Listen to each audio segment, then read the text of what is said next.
Oh boy, I can't wait to see what it is.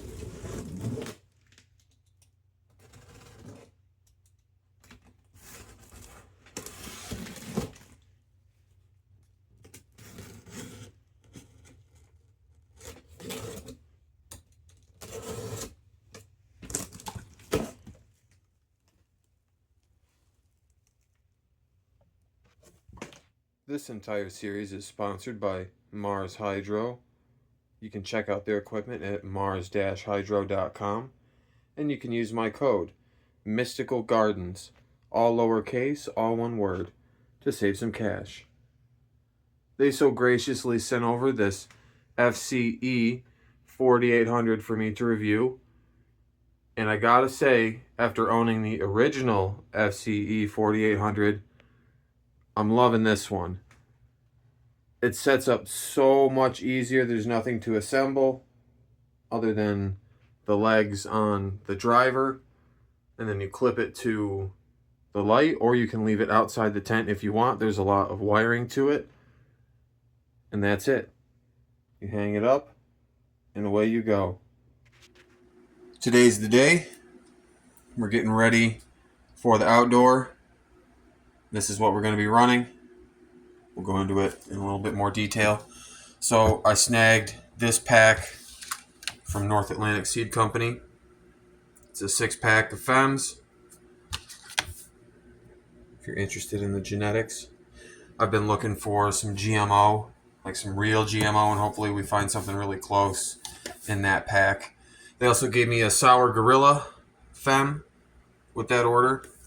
This is Legendary Larry F2, and this is a cross from a local breeder, and that's Purple Punch crossed to Pineapple Sherb, and then that was crossed to Larry Breath. And then we have some of the seeds from last year. This is one of the best ones. Probably going to be full of herms, but we're going to risk it. We're going to see how it turns out outside. This is Skunk number 1 crossed to the Shark's Breath number 1. Then my buddy found a bag seed, some really good strawberry lemonade. Then we have the Trop Skunk, if you haven't seen that seed to harvest. This is the one that we chose, and this is what we're running with. We got like 50 seeds out of it, so that'll increase our chances of finding a couple good females and at least one good male to keep it going. We want to try to get this to F3 this year. Glitter Bomb, these are seeds from some flower from a local vendor, and I'm not sure what their story is. They could be herms, it could have been just a random male, so this is going to be a really fun batch of seeds. I have no idea what they're going to do. And then we have a Trop Cherry from Mitten Master, just like the Zupa. I have high hopes for that one. And we're going to grow a bit more of my GG4 F2 cross. I really want to try to find that purple one again. I only had one of them last year, and it ended up purple, so we'll see how many end up that way. And we're going to grow some veggies. So we got some bell pepper, some chocolate cherry tomatoes, radishes, some snapdragons, bring some pollinators, some Crenshaw melons. I also have another melon up here. This is going to be a fun one. So this is like an heirloom variety from the Soviet Union. It's called the Rich Sweetness melon. And we're going to see what this one does. It makes melons like this, but they're really small. They're like the size of a softball, and you can eat the flesh. It's going to be interesting. Some sweet banana, jalapenos, piñata blend of hot peppers, some sugar baby watermelons. Can't remember which one this is. Another kind of watermelon. Some crimson sweet. They might both be crimson sweet. Some beans and some stuff for the pollinators. We want to make sure they come to the garden and do their job. It helps improve the ecosystem. So that's it. We might add a few wild cards from here, but this is the menu for this year. There we go. Shout out to InHouse. They gave me a bonus seed. Paid for 6, got 7. And the Trop Skunk, we're going to have our hands full with this one. That's going to be a challenge. That has a 25% chance of auto flowering. So 75% of them will likely be culled. Let's get it. I've gone through this before, but we're going to do it again. So this is my germination method. You usually don't want them to sink to the bottom. After they even crack open, I dump them into a filter.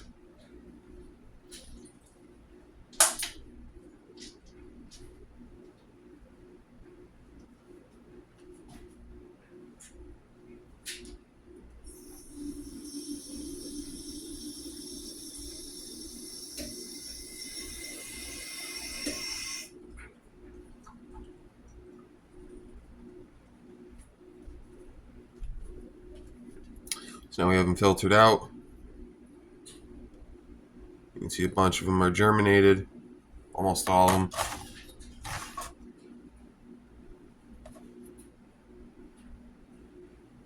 Then we get them all rinsed off a little bit.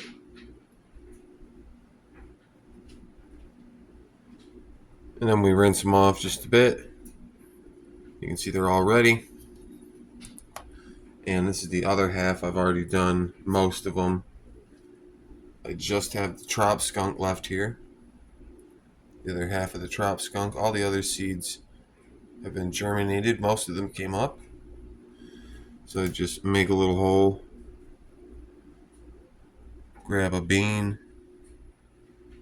If the taproot's poking out far, push it down. And you can gently coax it in there. And I'm going to do that 100 times. Welcome. So it's about a week later. We have a new camera.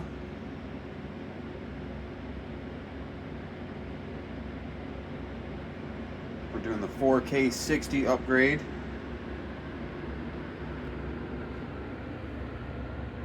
We already lost a bunch of seeds. A couple of the garlic storm. I'm gonna get an exhaustive list here really soon. But we had this full and we had to just cull a bunch of them because they weren't working out. But the rest of them look really good. So let that be a lesson to you. Don't let the temperatures get too high too early, because I think I just cooked them. I think the temperature was really high and the humidity was really low, which is just a double killer for any little babies. They want it hot, but not in the 90s. It's getting in the 90s in here. But we're going to keep chugging forward. So I've been neglecting this tent, and it is kind of apparent. Only a few of our food plants decided to germinate. Mostly the melons, a few peppers. The Zupa, not looking so hot. And then we have the 3 Skunky Devils. And then I have more Zupas. But they're now under the Mars Hydro FCE 4800. Shout out to Mars Hydro. We'll go over this more in depth. But as soon as I put this light in here, 24 hours later, they're all looking happier. I had it just like I did during the last flower run, and there's hot spots and there's dark spots, and this gave it a really nice even canopy, and we're at 50%, pretty much at the top of the tent. And now everything is in the 4x4 tent. We have a few more food plants coming up, some peppers, a couple more melons.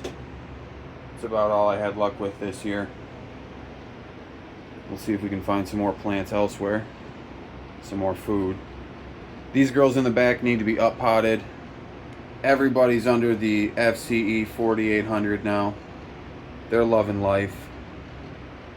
We're at 50%. It's about 200 to 400 par down there, 600 over here. We got rid of a bunch of clones, put them outside, and we really need to get clones off of these before they go outside, but we have to get them happy first. So we're going to do that here soon. I'm really excited. with how these seedlings are going. As soon as I brought them in here under this light, they look better. This is the first morning, and they're already starting to crowd a little bit, but that's okay. Everything's going to go outside here soon. Same deal with these. We have to get them big enough to take some clones, and they can go outside and start living their lives. And once we figure out who's who, we'll do our selections at that point. But with about 300 watts, like 250 to 300 watts, this is pulling right now. They're looking great. This is just enough, and it's keeping it warm in here, but it's not too hot. That second light was just a little too much. It was like 90 degrees, 95 degrees in here. I don't have a thermometer in here right now, but it was hot. It was cooking, and they were loving it. They were loving it, but we're back down to about 85 in here, I think.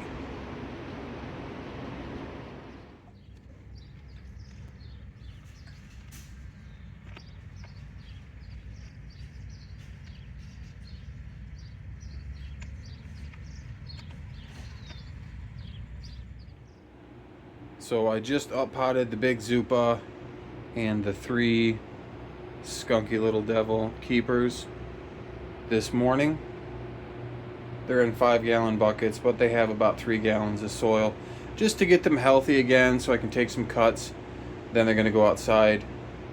These 2 larger Zupas are going to go outside when the weather breaks. It's just been terrible around here, just been cold and wet and windy. Not really good for seedlings that are used to these nice warm temperatures. These melons are going crazy. They're starting to throw out tendrils already. They're ready to climb. This is the rich sweetness melon, and for comparison, these are the crimson sweet and sugar babies. Pretty large difference. I mean, these germinated right away within a day or two. I was really happy to see that. And they're doing so well. They love this tent. They'd be some really expensive melons if we were to do a seed to harvest in the tent, but they're going to do good outside. This trop skunk is a boy, and I'm pretty sure he's an auto. Looks like he's about ready to drop some pollen. He's going.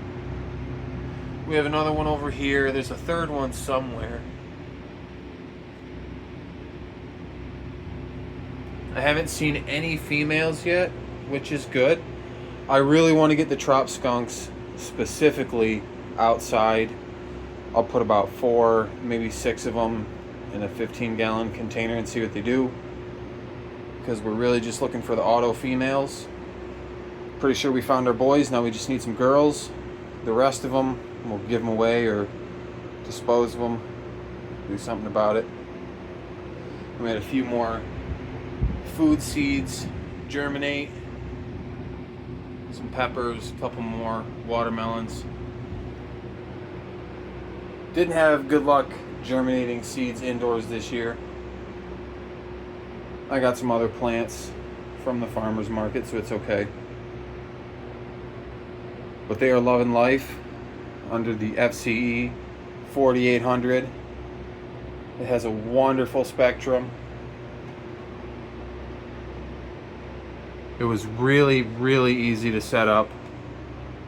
Took me about 15 minutes out of the box.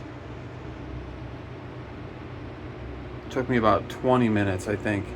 To get the old lights down and get this light up was about 20 minutes. But it took about 10 to 15 to unbox it and set it up. It was really easy. It's working good. Really low heat generation right now. It's about 60% power, probably 300, 350 watts. It's keeping it warm in here, but not hot. Those other lights plus the one in the 2x4 were just cooking this room. It was in the 90s constantly, and now we're in the mid to low 80s.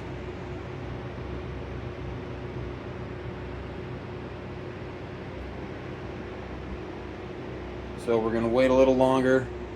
The trop skunks we're not going to take clones of. We're really just after the autos. Everything else, after we get the trop skunks out here, we're going to up pot the rest of these, get them big enough to take clones, take those clones, and then we'll move all of this outside, and the indoor will be the first pheno hunt. We'll take those clones, flower them out, and we'll see what happens. Maybe we'll find something good. Maybe it'll all herm out. Who knows?